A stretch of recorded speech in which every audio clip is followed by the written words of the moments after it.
What's going on, people? It's your boy DLB, and welcome to another episode of DLB TV.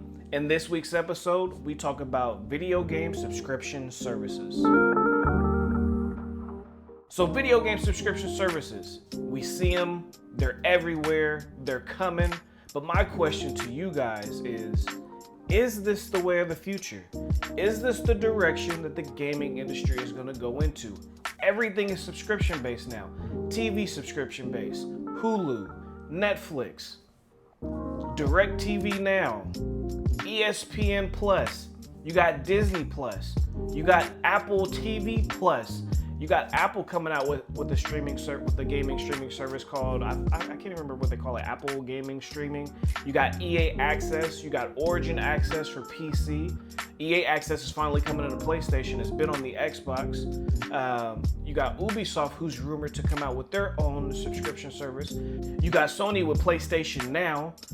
I mean, there's so many subscription services out there. You can't forget about Xbox with Xbox Game Pass. And then they have Xbox Game Pass Ultimate. So Xbox Game Pass is $10 a month, 100 games. And then you have Xbox Game Pass Ultimate, which is the same thing essentially. The only thing they're adding is Xbox Live. So it's Xbox Game Pass with Xbox Live, and they call it Xbox Ultimate. So you have all these subscription services everywhere.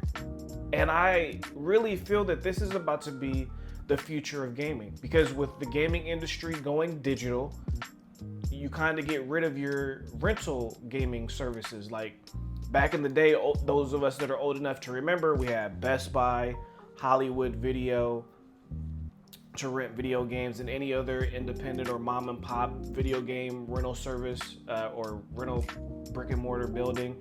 Right now there's GameFly, and if I'm not mistaken, Redbox also allows you to rent games. So, but once these discs start to disappear, eventually there's going to have to be something digitally to make up for that. And I think these services are going to end up being the way of the future. Because like I said before, everything is subscription based. Like here in Sacramento, and I'm sure there's other places as well, they have freaking car washes that are subscription based. I mean, that is the new wave. And as you can see, it's coming to the gaming industry.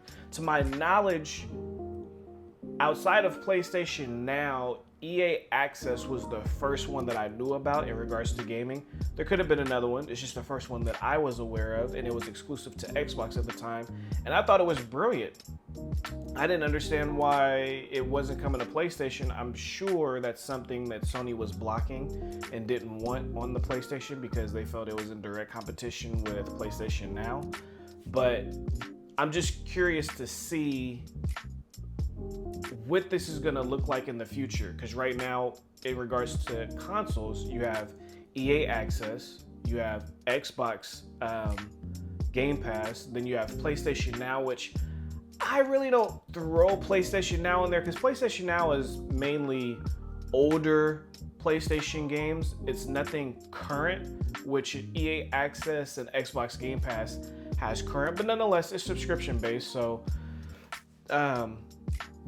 and then Ubisoft is supposed to be jumping into the fold. So it's like, when you think about that, if you subscribe to EA Access, Xbox Game Pass, let's say if you're on an Xbox, EA Access, Xbox Game Pass, and then Ubisoft, that's $30 a month. Games are typically $60 a pop. So it's like, which one is better? And then you have the Google Stadia that's jumping into the fold. And I'm sure the Google Stadia is going to have something like that, because that really makes sense for streaming. Because when you look at something like Netflix, you just tap on a movie and it just instantly starts playing. Whereas on the Xbox and EA Access and things like that, when you find a game that you want to play, you have to download it first. Which PlayStation Now, however, does have it where you can tap on a game and you can start playing immediately. So, but because the Google Stadia is a streaming only platform, it really makes sense there. So I can't wait for Google to speak, because their service is their platform, the Google Stadia platform, is the most interesting platform to me. And I think the way that they can go about selling games on that platform are limitless. I mean, between timed, like you want to play a game for, you want to have access to a game for 60 minutes, 2 hours, 4 hours, like all those are different periods you can buy a day, 24 hours, or if you just want to buy the game, period. I can even see Google, since they're so heavy with with advertisement, I can see them offering you a game for free. However, you're going to get these ads. Similar to these mobile games, anybody who plays the mobile games, you guys see how those ads are there. You'll play a couple of rounds, and then an ad will pop up, play a couple of rounds, and then an ad will pop up. I can see I can see Google doing something like that. But nonetheless, I digress. How do you guys feel about that? Subscription-based services pretty much taking over the landmark. Again, it won't be the only way to get your games, but I think that's going to be a big part of the way in how you consume your games in the future, because it's definitely coming. We see it in everything, whether it's Photoshop, whether it's pretty much computer applications. There's apps on your phone that require a subscription. You got cloud stores that requires a subscription. So everything these days is pretty much subscription based because it's a continuous flow of income. So I'm really curious what you guys take on it. That's where I see one of the directions that the future of gaming is going is subscription based, because you see it with so many different platforms. But I'm really curious what you guys think and how you guys feel about this. More importantly, are you guys for it? Are you not for it? Do you just don't give a damn? You're just like, yo, it's a plus. It's another way to consume or to buy video games. Because I'm not gonna lie to you, when Microsoft offered Game Pass, I think Microsoft's service is probably the best one. And here's why. Because you have all Xbox exclusives. Now, I can see a ton of jokes coming. Oh, Microsoft doesn't have any exclusives. Okay, for the time being, you could say that may be the case. But in the future, all the games that are going to be releasing from their first-party studios, all are in here. Halo, Forza, all those Gears, all these exclusive titles is in Game Pass day one. I think that is huge.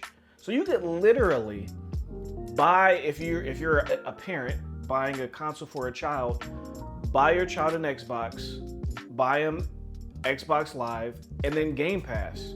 And they're good. They got 100 games to choose from and play. I think that's a hell of a deal to get an Xbox and Game Pass. Or you can go to the next level and you can get Xbox and then Game Pass Ultimate, which Xbox Live is included in. And I want to say it's $15 a month. So you get the Xbox, and then for $15 a month, you got Xbox Live and 100 rotation games coming in and out frequently. I think that is a hell of a deal. Hell of a deal. Because if you think about it, typically launch or whenever you buy your child or whoever an Xbox as a gift, right after that you're paying $10 or $15 depending on which Game Pass you go with. So the console and Xbox Game Pass, $10. That's it. Compared to buying an Xbox and then a full-fledged $60 game, you're saving yourself a couple of dollars, depending on how you look at that. But I'm curious, again, what do you guys think? I want you guys' opinion. So let me know what you guys think. Share this video. Let's get this discussion going. As always, be great. Stay blessed. Thank you guys so much for tuning into my videos. Share the video to whoever you think might like it. And last but not least, you guys know I got to plug the podcast. If you're not subscribed to the podcast, check out the podcast. Google, it's on Google Podcasts, Apple Podcasts, Stitcher, Spotify, wherever you find podcasts at. Subscribe to it, review it, let us know how you guys are liking it. And if you want to be a part of the podcast, go to anchor.fm/DLB Network. It's in the description. I make things easy on you guys. Just click on it. It's down below. And you guys can be a part of the podcast. You can send a voice memo to us. I'll embed it into the podcast. Just make sure you leave your name, where you're from, and whatever your question or statement is for the podcast, we'll insert it and you'll be a part of the conversation. As always, I'm your boy DLB. Thanks again, and I'm out. Hello, gamers. You guys are tuning to the DLB Network Podcast. Man, bros and brodettes, you're tuning to the DLB Network Podcast. Yeah, boy, it's time to get the show started. This is the DLB Network Gaming Podcast.